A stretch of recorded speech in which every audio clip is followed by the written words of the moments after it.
আজকে আমরা একজন শিশুর কথা বলবো। 7 বছর তার বয়স, চলে হেঁটে খেলাধুলো করছিল।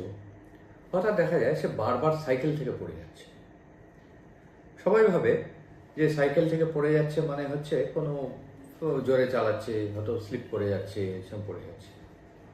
কিন্তু যখন বারবার বারবার পড়ে যায়, তারপরে হঠাৎ দেখা গেল তার পা দুটো বসে যাচ্ছে।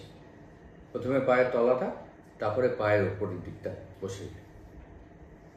তখন বাড়ির লোকেরা আমাদের কাছে নিয়ে আসেন, আমরা সঙ্গে সঙ্গে এমআরআই করি। দেখা যায় ওর স্পাইনাল কর্ড এর মধ্যে, স্পাইনাল কর্ড মানে হচ্ছে শিরদাঁড়ার মধ্যে যে মেন নার্ভটা থাকে আমাদের, যেখান থেকে হাত এবং পা চলে, সেই নার্ভের মধ্যে একটা বিশাল বড় টিউমার আছে পিঠের মাঝখানে। এই টিউমারটা শিশুদের ইউজুয়ালি জন্মগত থাকে, জন্মের সময় ছোট থাকে, তাই জন্য কোনো চিকিৎসা করতে হয় না। বয়সের সঙ্গে সঙ্গে ওটা বাড়ে, এবং যত বাড়ে সে নার্ভের ওপর চাপ দেয়, এবং চাপ দেওয়ার পরে আস্তে আস্তে আস্তে আস্তে পায়ে দুর্বলতা সৃষ্টি হয়। এই ধরনের অপারেশন থেকে, এই ধরনের টিউমার থেকে পুরোপুরি প্যারালিসিস এড়াতে গেলে তখনই অপারেশন করা দরকার। আমরাও এর সঙ্গে সঙ্গে অপারেশন করে দিই।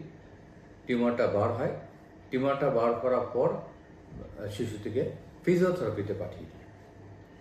এই যে নার্ভটা বসে গেল টিউমারের চাপে, সেটা কিন্তু সঙ্গে সঙ্গে তার কাজের ক্ষমতা ফিরে পায় না।